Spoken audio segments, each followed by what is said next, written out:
Dans une université turque, des scientifiques de tous les pays se sont fixés une mission commune. Se déployer aux quatre coins du globe à la recherche de nouvelles espèces de vers de terre.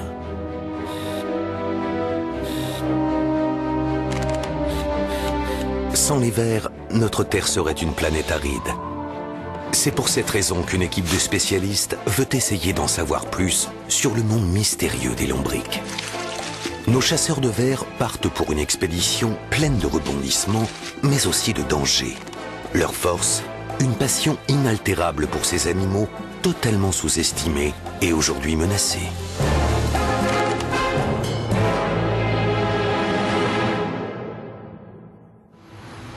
La zoologiste anglaise Emma Sherlock vit par et pour les vers.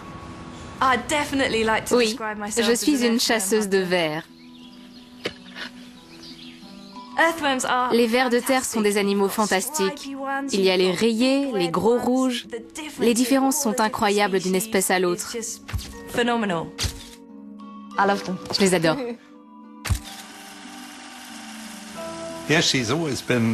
Ça ne l'a jamais dérangé de se salir. J'ai toujours beaucoup joué avec les vers. Quand elle était petite, Emma enroulait son tyrannosaure dans une couverture et le promenait dans une poussette. Ça ne me surprend pas qu'elle travaille aujourd'hui au musée d'histoire naturelle sur des créatures aussi peu appétissantes que les vers.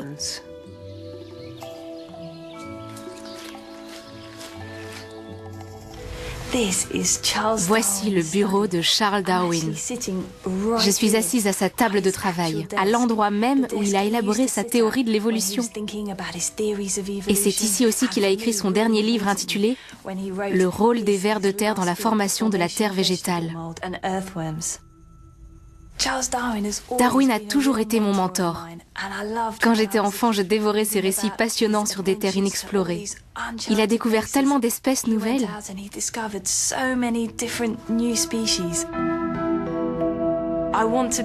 J'aimerais devenir taxinomiste. Et là, je pars pour ma première expédition. Je m'envole pour le Nicaragua où j'espère trouver beaucoup de vers de terre. Parmi eux, il y aura peut-être le gros ver bleu. Ce serait un véritable tremplin pour ma carrière si je réussissais à découvrir une nouvelle espèce.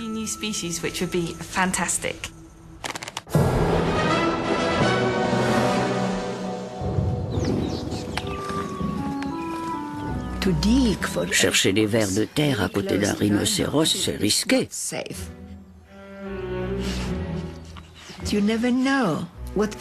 On ne sait jamais ce qui peut se passer, ce que l'animal pense de ton travail.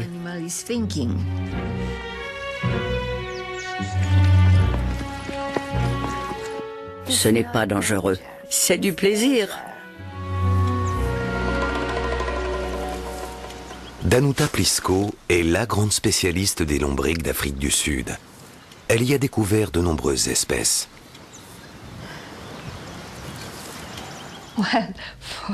Pour le commun des mortels, c'est de la folie douce.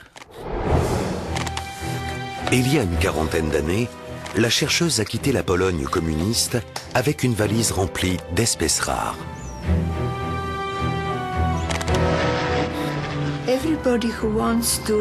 Si l'on veut réaliser ses rêves, il faut se donner les moyens de le faire au bon moment.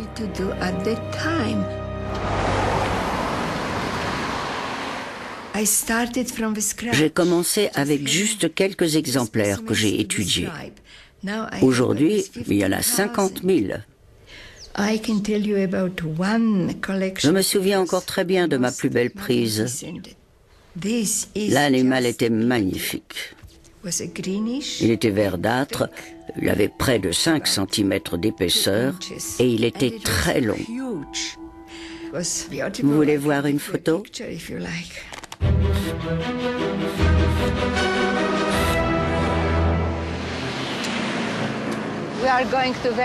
Nous partons pour la réserve de Vernon Crooks, à la recherche du plus long ver d'Afrique du Sud. C'est peut-être même le plus long du monde. Je n'ai découvert pour l'instant qu'un seul individu de cette espèce. Les gros vers sont difficiles à trouver. Vernoni. C'est le nom que Danuta Plisko a donné à ce lombric très discret.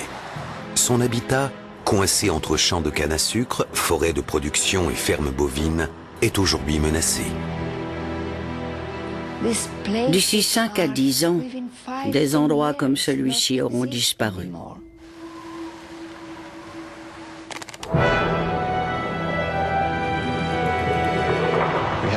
Nous avons le plus grand fleuve du monde et la plus grande forêt tropicale. Alors pourquoi pas le plus grand ver du monde?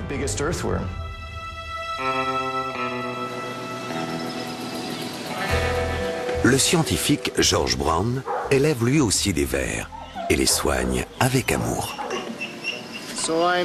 Je suis en train de donner à manger à mes vers de loisirs. Ils mangent nos déchets domestiques, du moins les composants organiques. Mon père est un célèbre chimiste de l'environnement. Il est arrivé au Brésil au milieu des années 60. Et pendant 30 ans, il a chassé des papillons dans tout le pays. Un jour, il m'a raconté avoir trouvé un ver géant aux caractéristiques étonnantes. Un ver de 3 mètres de long, comme sorti d'un rêve. Aujourd'hui, on chasse les vers.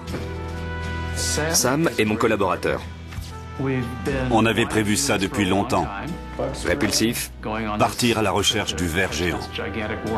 sérum antivenimeux, j'ai tout l'attirail pour survivre dans la jungle de l'Amapá. Oh, mes bottes. Une telle chance ne se présente qu'une seule fois.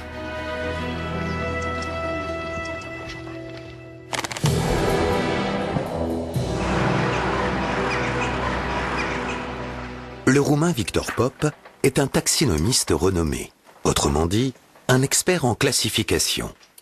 Dans la famille des chasseurs de vers, il est réputé pour son expérience.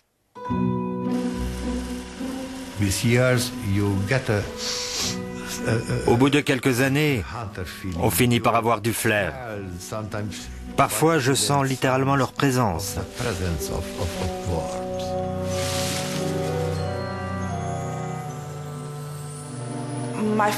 Mon père est célèbre parce qu'il a découvert le plus gros ver de terre d'Europe. Voici une photo de ma fille quand elle avait 3 ans. L'un des plus beaux jours de ma vie, c'est quand elle est rentrée à la maison en disant « Papa, regarde le joli ver ». Nous étudions les vers depuis 3 générations. C'est malheureusement une histoire triste.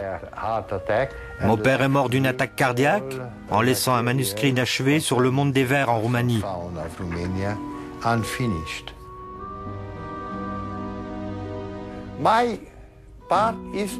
Maintenant, c'est à mon tour d'écrire un ouvrage comme celui-ci, peut-être un peu plus épais, sur les vers de Roumanie. En ce moment, sa mission est de terminer le livre.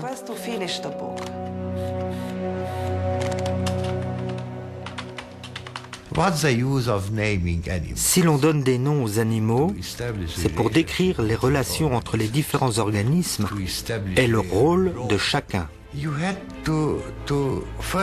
En premier lieu, il faut établir une classification. Tout ce qui vit autour de nous devrait avoir un nom.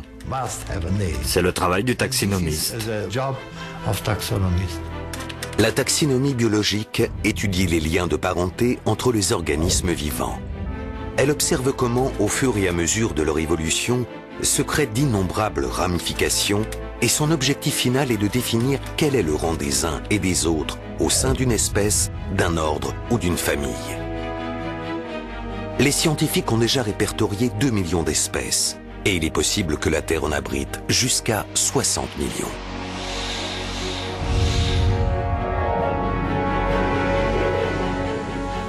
Les taxinomistes sillonnent le monde entier pour étudier les différences et les similitudes entre les animaux. Car tout organisme a une fonction dans la nature et l'environnement. Mais pour l'heure, on n'a pas encore réussi à mesurer l'influence de chacune des espèces sur notre écosystème.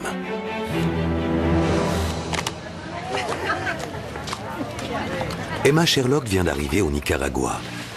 La jeune chercheuse a prévu de se rendre dans le sud du pays, où les vers devraient être nombreux. Avec Enrique, un collaborateur local, elle se met en route.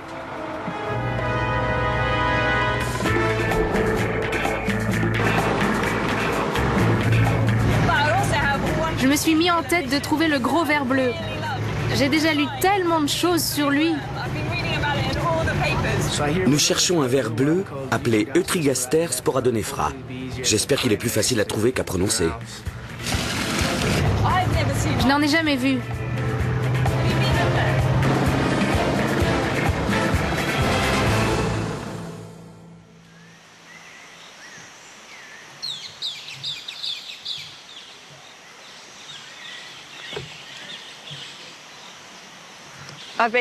L'objectif est de récupérer un maximum d'échantillons. Et peut-être qu'on tombera sur un gros ver, voire sur un ver bleu. On commence ici?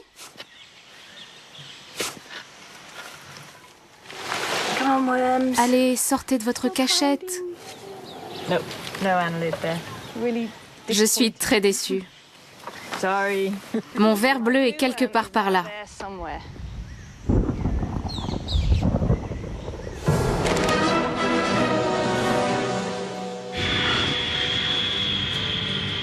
Au même moment, au Brésil, d'autres chercheurs partent tenter leur chance. C'est un véritable défi. Nous cherchons un ver de la taille d'un serpent. Il vit au plus profond de la Terre. Impossible de l'atteindre à main nue. Donnez-moi les 2 grosses seringues que vous avez là. Celles qu'on utilise pour les chevaux. Parfait. Une pelle de pro. Au Minhoxo, le plus grand ver de l'Amapá.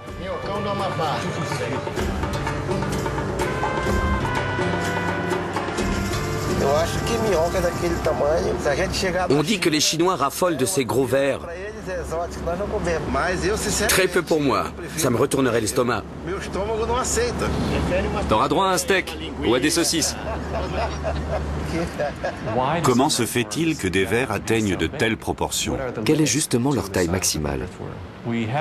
Nous n'avons pas encore eu l'occasion de faire des recherches très poussées. Il faudrait commencer par mettre la main sur plusieurs gros vers. Après ça, on pourrait les étudier.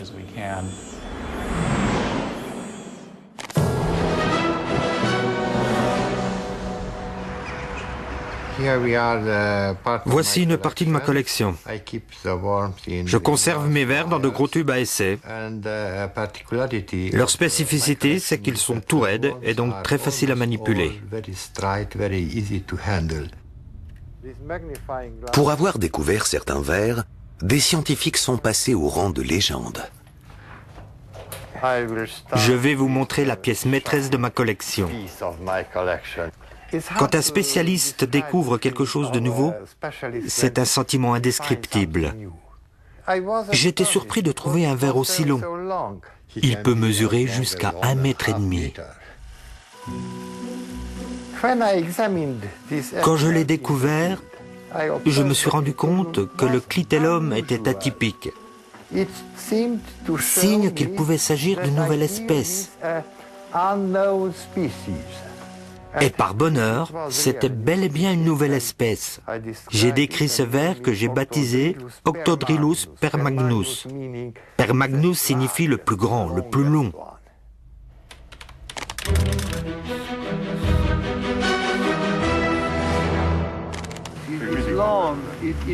Il est long. Il fait au moins 30-35 cm. Le but de tout taxinomiste est de trouver et de décrire une nouvelle espèce. Et si l'animal est aussi grand et intéressant que celui-ci, le bonheur est complet.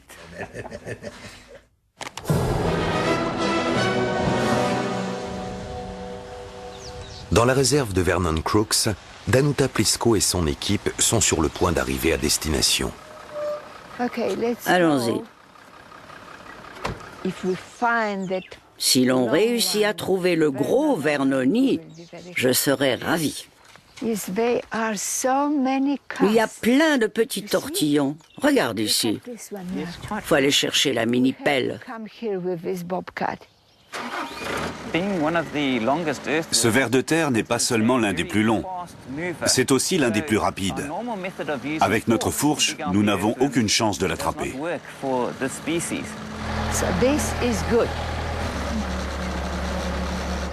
Je sens que la chance est avec nous. Le temps est parfait.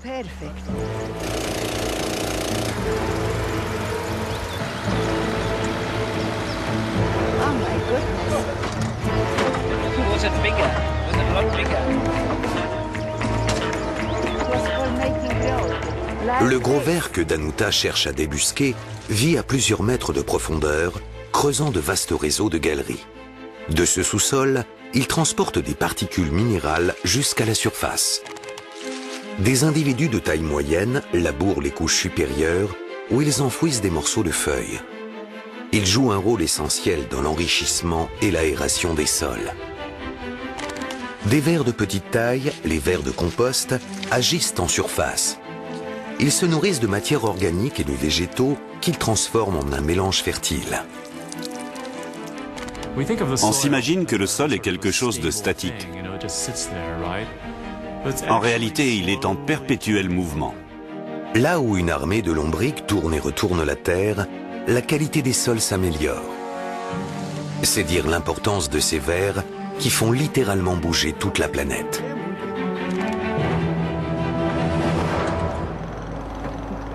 Il faut creuser ici.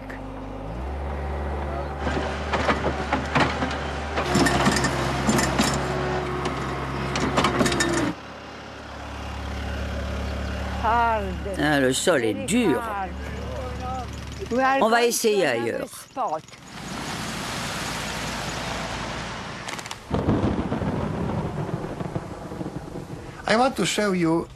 Je vais vous montrer quelques tortillons. Normalement, les vers les produisent la nuit, surtout par temps de pluie. Vu la taille des tortillons, vous pouvez imaginer la quantité de terre qu'ils charrient depuis les profondeurs jusqu'à la surface. Le sol tire ses précieux nutriments des excréments des vers de terre. C'est comme une grosse usine. Le ver est tout petit, mais c'est un grand travailleur. Chaque jour, les vers ingèrent une quantité de terre et de matériaux organiques qui représentent l'équivalent de la moitié de leur poids. Le calcium présent dans la bouche de l'animal neutralise l'acidité. Le gésier, qui contient des graviers, triture les aliments préalablement enrichis en suc gastrique et en enzymes. Dans l'intestin, des bactéries poursuivent le broyage des aliments.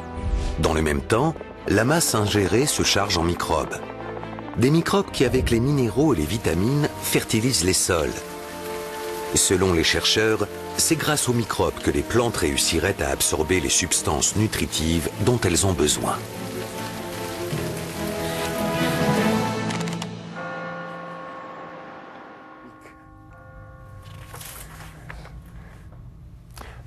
Les vers de terre sont hermaphrodites.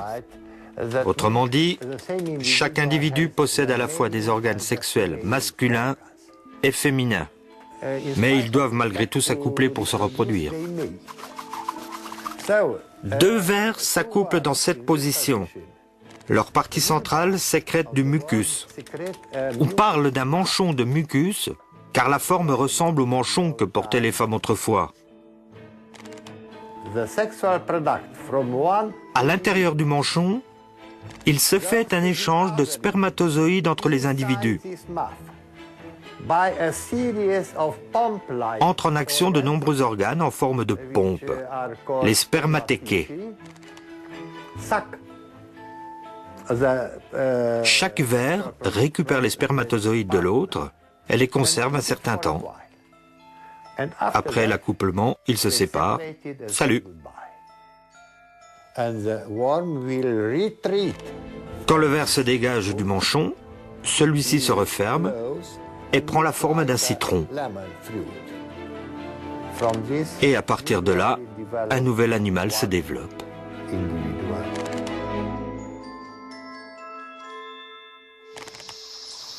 Dans le sud du Nicaragua, l'équipe d'Emma Sherlock est toujours sur les traces du gros ver bleu. On ne trouve que de tout jeunes vers de terre. On va aller explorer un coin un peu plus humide.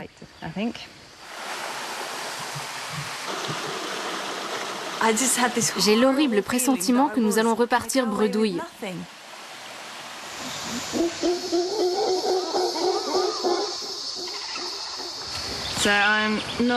J'ai la poisse et je ne comprends pas pourquoi. Qui dit tortillon dit ver. Or, on ne trouve rien. Ah, un juvénile. Malheureusement, les jeunes vers, ça ne sert à rien. Ils ne me donnent aucune indication sur l'espèce. Il faut attendre que le lombric ait atteint la taille adulte pour qu'il développe un signe distinctif clair, le clitellum. C'est cette zone renflée qui aide le taxinomiste à identifier l'espèce.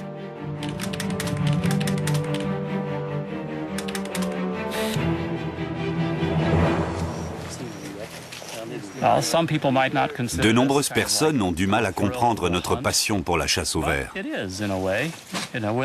Quand on découvre un coin à ver de terre, on se précipite.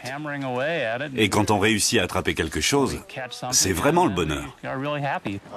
Génial! On a un adulte entier. On a un adulte! Ces vers se trouvaient au bord de la rivière. Ce sont des adultes. Et je n'avais encore jamais vu ça avant. Waouh! Un clitellum rose. C'est magnifique. Il est très épais, avec un motif. Ce frisson, certains l'éprouvent en chassant les lions, les tigres ou les ours. Nous, on est des chasseurs de vers. On va s'arrêter là pour aujourd'hui.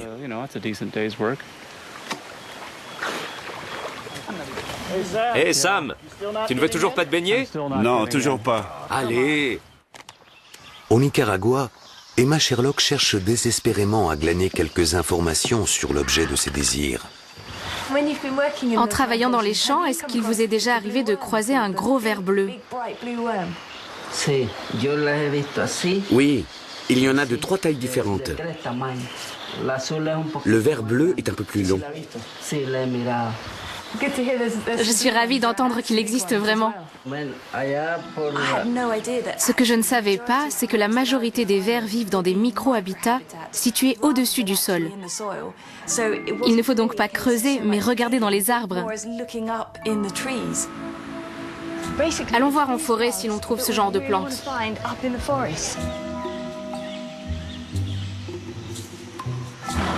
Emma poursuit sa traque sous de tout nouveaux auspices.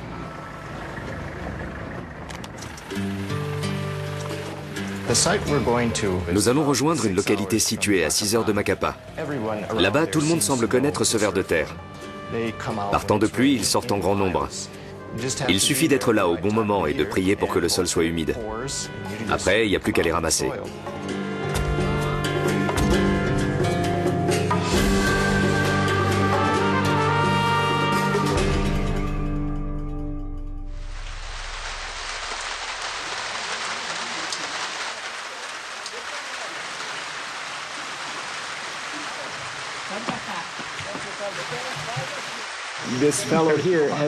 Cet homme passe tous les jours par ici.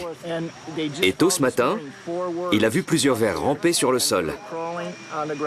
Il dit qu'il faut y être à 5 heures. Ah mon Dieu, c'est pas très chrétien comme heure. Mais c'est à ce moment-là que les vers remontent à la surface.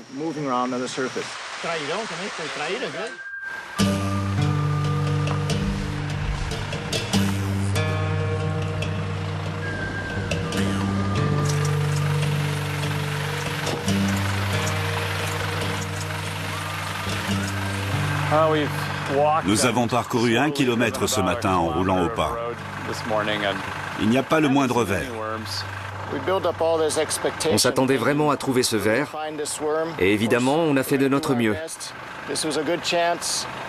Mais il n'a pas plu cette nuit, Le sol s'assèche et bientôt le soleil va se lever. Dommage. Je m'étais imaginé qu'il suffirait de remuer un peu la terre pour trouver de gros vers.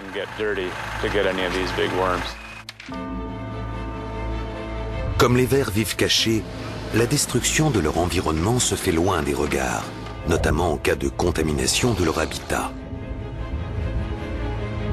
Les conséquences, elles, sautent aux yeux, car les lombrics transmettent le cocktail chimique au reste de la chaîne alimentaire.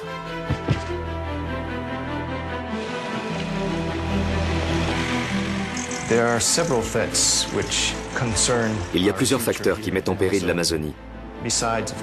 D'une part, les changements climatiques. D'autre part, la déforestation. Avec l'expansion des surfaces cultivables, de nombreuses espèces ont disparu. Nous avons besoin de nous étendre pour nourrir la planète, c'est vrai. Mais cela se répercute sur notre biodiversité et sur les vers de terre. Le résultat, des animaux connus ou inconnus disparaissent. 6000 espèces de vers ont été répertoriées jusqu'à maintenant. Dans la nature, il y en aurait plus de 20 000. Ces espèces disparaissent. Les chasseurs de vers savent que le temps est compté.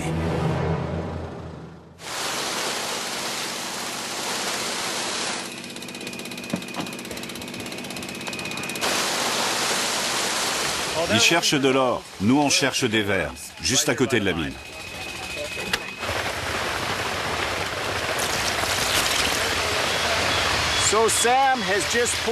Sam vient de verser 15 litres de formol dilué dans ce trou et quelques litres supplémentaires à proximité. C'est un produit irritant. C'est une chance d'être juste à côté de cette mine. Nous avons besoin de beaucoup d'eau et nous pouvons utiliser les pompes pour la transporter et inonder le sol. C'est une véritable aubaine.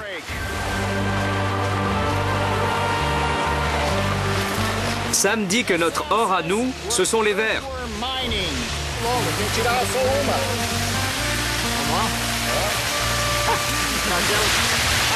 Je dirige l'eau vers des tortillons qu'on ne pourrait pas arroser en temps normal. Nous allons essayer la danse du ver de terre. Ça ressemble à ça. Antonio dit qu'il devient raide avec l'âge. Mais ce n'est pas vrai. Il bouge encore très bien.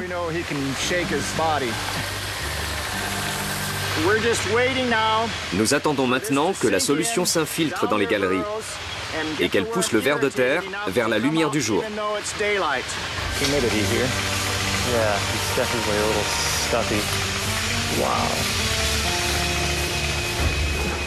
Là, un petit ver. Il est minuscule. Il faut sortir sa loupe pour le voir.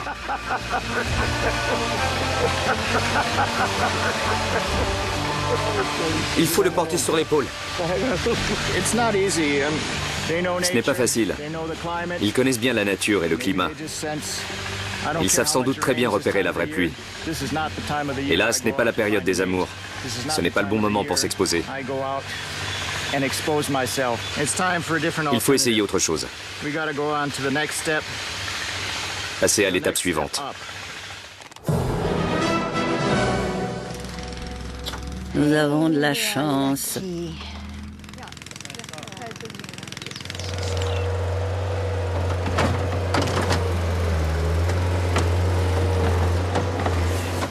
Ils sont à une profondeur que la mini-pelle ne peut pas atteindre. Tu crois qu'ils sont à plusieurs mètres de profondeur? Mais ils sont certainement à 2 mètres. Un de mes amis a une excavatrice. Je vais voir si elle est disponible. On va essayer de trouver une excavatrice capable de creuser à 2 mètres de profondeur. Elle va chercher la terre comme ça. À quelle profondeur? 2 mètres. Ok, merci.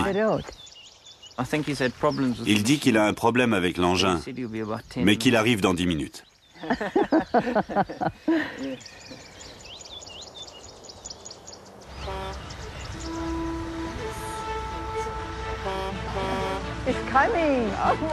Ah, le voilà. Il arrive.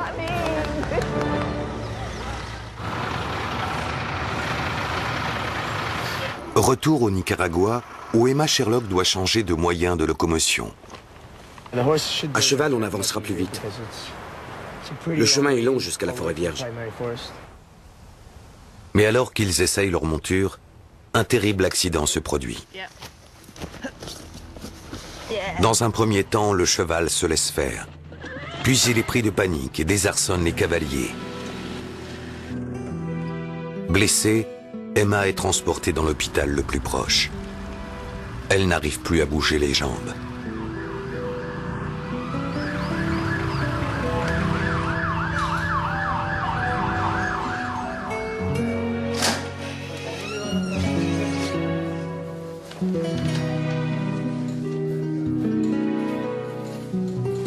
Maintenant, on sait ce que c'est. 2 vertèbres sont cassées. Il faut te reposer pendant quelques semaines. Vraiment? J'ai envie de rire et de pleurer à la fois. Je vais au Nicaragua pour chasser des vers et me voici clouée au lit. Que dire de plus?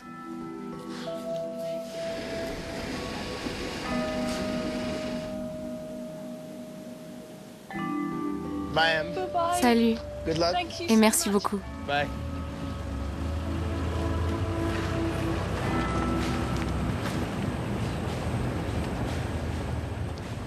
Ce matin, j'ai failli m'évanouir. J'ai dû me tenir au mur pendant 10 minutes. Mais Emma n'est pas du genre à se laisser abattre. Ça serait super, je ne peux pas porter mes sacs toute seule. Bonjour, ravie de te rencontrer. Merci d'être venu. J'aimerais visiter quelques forêts vierges où poussent des broméliacées. Peut-être pourrais-tu m'en couper quelques-unes? Je ne peux les examiner qu'en position assise.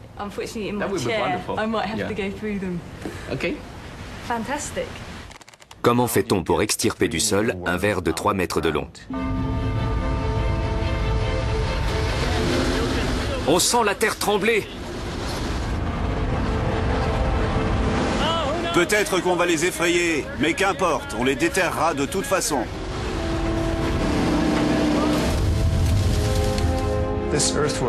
Ce ver de terre, c'est le défi ultime pour un chercheur. J'ose à peine en rêver. Il est tellement difficile à trouver, à attraper et à voir.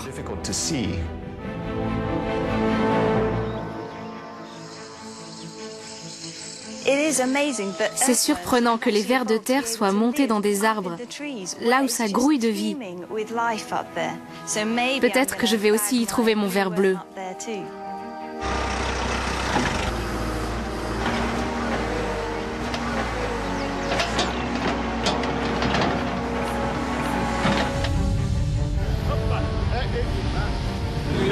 C'est plutôt rare qu'en l'espace de quelques minutes, on soulève de telles quantités de terre pour trouver un ver. Mais bon, c'est pratique.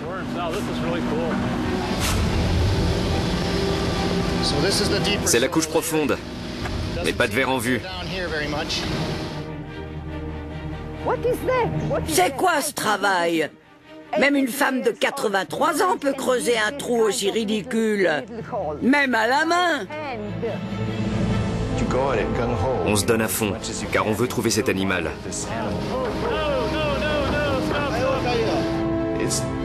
C'est compliqué de coordonner autant de personnes et d'opérations.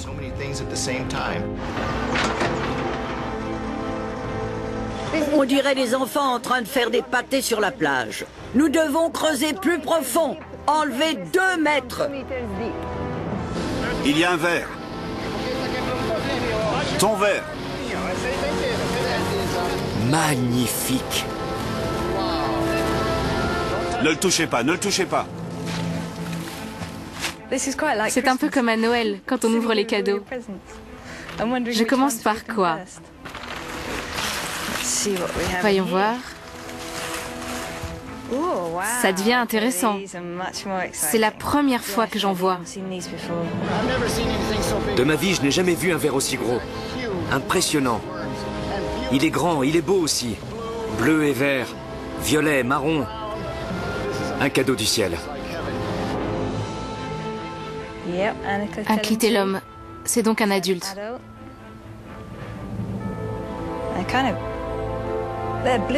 Ils sont bleus. Ils ont vraiment des reflets bleu-violet.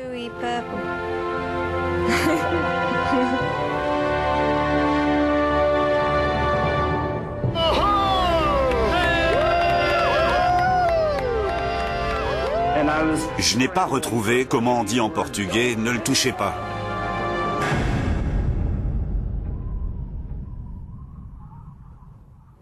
Oh non, qu'est-ce qu'on va faire? Comment on va savoir s'il est entier ou non?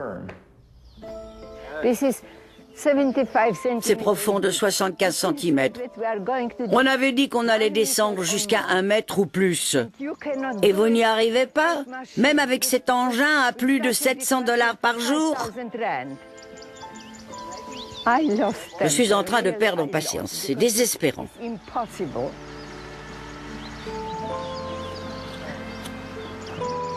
On le trouvera. Je vous le dis, on le trouvera.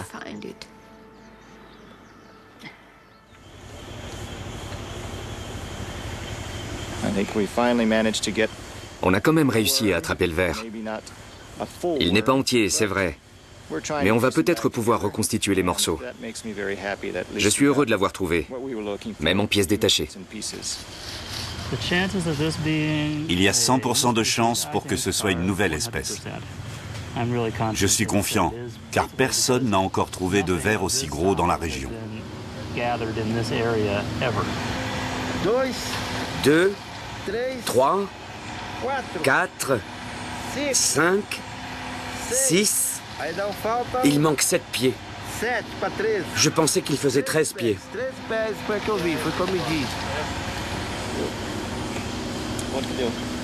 1,56 m. Trop court. C'est raté pour le Guinness des records.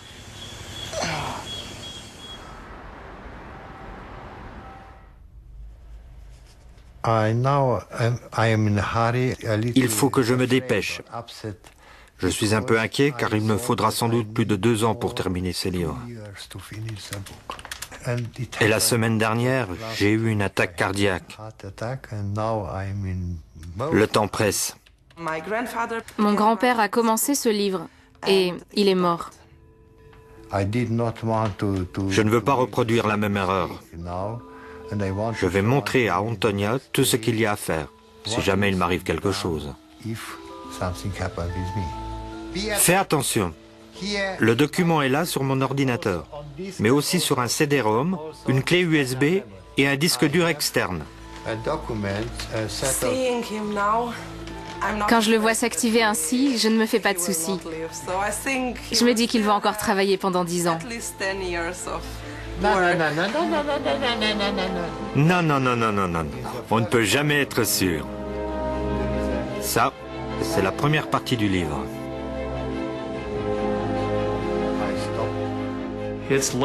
Il est tard. On est fatigué, sale, en sueur. Et il faut encore qu'on conserve les vers.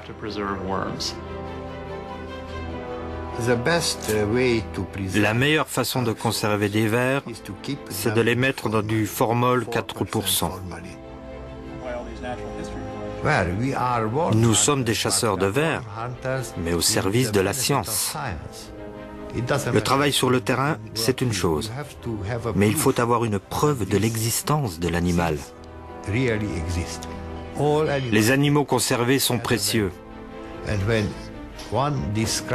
Quand quelqu'un trouve une nouvelle espèce, c'est un devoir moral de laisser des échantillons aux futurs étudiants. Comme ça, d'autres spécialistes pourront les étudier.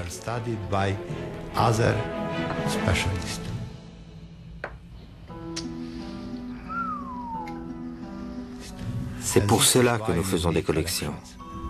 Ils sont comme une photographie du passé.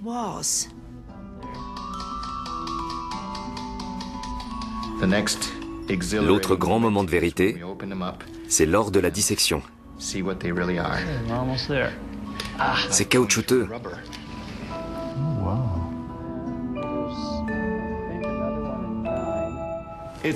C'est un ver totalement inconnu. Même son espèce est inconnue. On pourrait le baptiser au Gordo, en hommage à notre accompagnateur.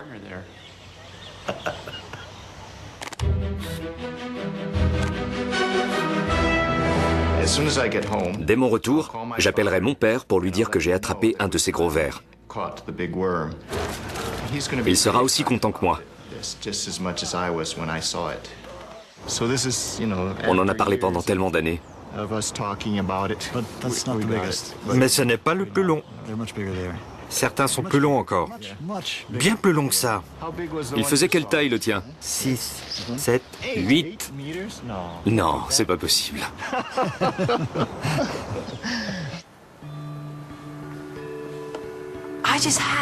J'avais dans la tête que le Sporadonefra était un gros ver bleu. Je ne sais pas d'où vient la méprise. J'ai dû me tromper dans les dimensions. Le Sporadonefra était là tout le temps. Simplement, il était plus petit que ce que j'imaginais. C'est une histoire insensée. Mais elle montre que quand on désire très fort quelque chose, ça aide. Car j'ai réussi à trouver un gros ver bleu. Ce n'était pas le Sporadonefra, mais une toute nouvelle espèce. C'est la première fois que je donne un nom à une nouvelle espèce.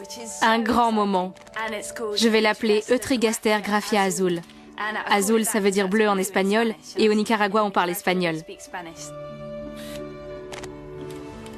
Azul n'est pas un ver comme les autres. Il est unique, et c'est le mien. Et la mission des chasseurs de vers se poursuit. En Afrique du Sud, Danuta Plisko continue à chercher son Vernoni.